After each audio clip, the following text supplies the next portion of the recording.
I just wanted to spend a few minutes talking a little bit about sort of the education and community outreach that our facility does. And I know that Joelle mentioned a little bit about some of the media relations, but we have some activities that we already do here at the site.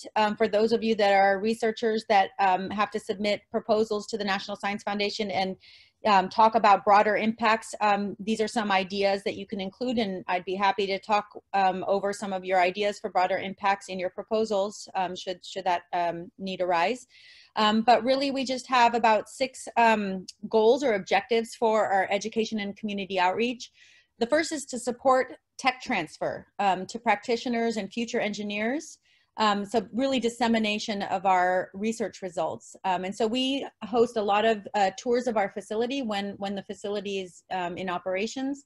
And we also have had, in addition to these workshops, there's opportunities to do professional development workshops. So if it's something for your proposal where you want to engage with industry and academia and host some workshops to support the research that you're doing for your project, that has been done. And I actually defer you, if you're interested in learning more about industry and academic involvement in very large scale projects that have been done on our facility, I encourage you to reach out to Tara Hutchinson, because she's had some very successful large research programs that have tied industry into her research goals. We also highlight the research. So Joelle mentioned our media relations at the Jacobs School of Engineering, and they provide sort of a service to help researchers that come to our facility advertise and disseminate, whether in news opportunities. And they come, sometimes they have the ability to bring video cameras and things to do some professional grade videography of your research. And so we have the Jacobs Media Relations Group available to provide some guidance, and you can also put in some funding to have their professional teams develop videos. And I'll talk more about that in the next slide.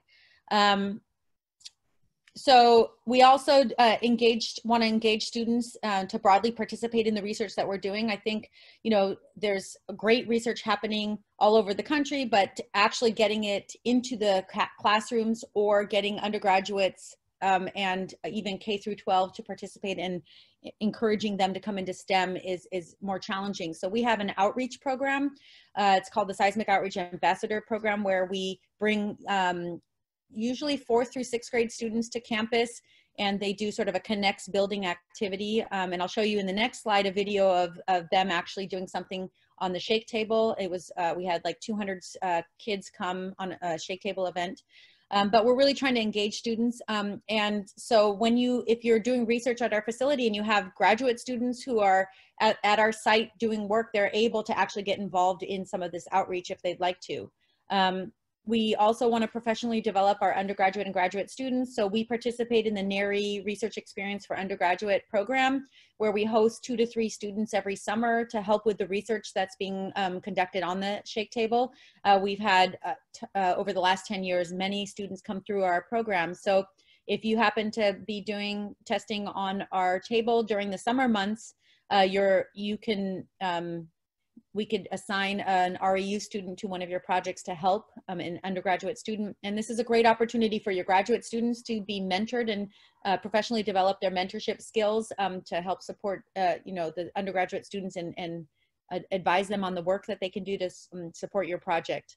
And then we also, so basically, there's a number of different activities that we do related to education and community outreach, and we're here to support any activities that you want to propose as part of your research project. So if you're if you're trying to present or make a case in your proposal, then I would be very happy to help you define some of the activities that you could leverage that we're already doing at our facility.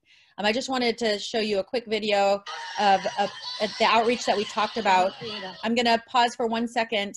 So this is, normally we have students bring these Connects projects, and they run these on a small instructional shake table, and they don't always have the opportunity to come out to the outdoor shake table because there's always like some large structure going on.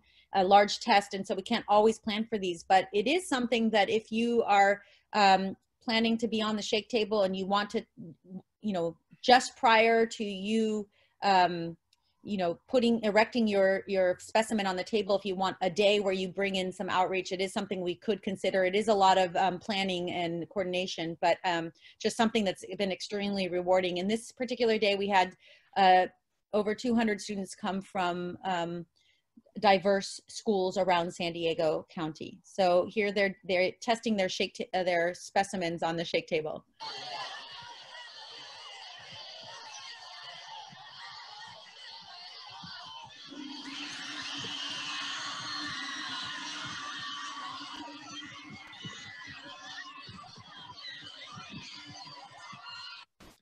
Oops, sorry. So what's exciting about this is the level of enthusiasm. The students had a competition already. This was one of the like third or fourth earthquake simulations. And so some of the structures were already down, but you could see how exciting this is for them and to participate in something like this. So just an idea for something for you to do. I'm going to end this because I don't have, but we will give you, there will be a survey for you guys after the workshop for you to complete to help us improve the way we do our workshops. This is our first time at a virtual workshop, and so we will send you this link maybe by tomorrow and ask you to fill this out before you complete the workshop by tomorrow. So that's all I have if there's any questions.